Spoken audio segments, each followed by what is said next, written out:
परभणीतून महादेव जानकर आज उमेदवारी अर्ज भरणार। मुख्यमंत्री शिंदेंसह दोन्ही उपमुख्यमंत्र्यांसह पंकजा मुंडे उपस्थित राहणार। निलेश लंकेंची स्वाभिमान जनसंवाद यात्रा आजपासून संजय राऊत, जयंत पाटील यांच्या उपस्थितीमध्ये करणार शुभारंभ।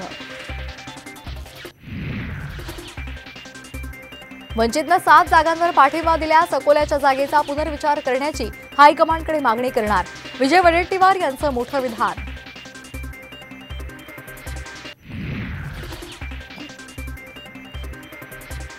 सेवानिवृत्त हा शब्द मला तर आवडतच नाही।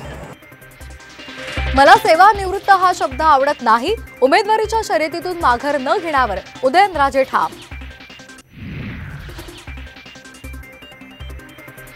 पंतप्रधान मोदी आज मुंबईच्या दौऱ्यावर। आरबीआयच्या वर्धापन दिनाला उपस्थित राहणार। दौऱ्याच्या पार्श्वभूमीवर मुंबई पोलीस सज्ज।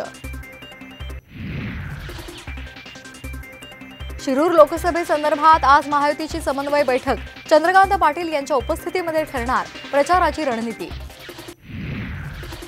धाराशिव आणि नाशिकच्या जागेचा तिढा सुटला। सूत्रांची माहिती, दोन्ही जागा राष्ट्रवादी लढणार। धाराशिवमधून सुरेश बिराजदार यांचं नाव आघाडीवर। आज घोषणा होण्याची शक्यता। रत्नागिरी आणि सिंधुदुर्गची जागा भाजपलाच मिळणार। सूत्रांची माहिती, तळ कोकणामध्ये भाजपचं अस्तित्व असावं, भाजप नेत्यांची भूमिका। अरविंद केजरीवाल यांची आज ईडी कोठडी संपणार। पीएमएलए कोर्टामध्ये हजर केलं जाईल। कथित मद्य घोटाळ्याप्रकरणी केजरीवाल अटकेत। महाराष्ट्र सदन घोटाळ्याप्रकरणी आज मुंबई हायकोर्टात सुनावणी। छगन भुजबळांना दोषमुक्त करण्याच्या निकालाविरोधात याचिका।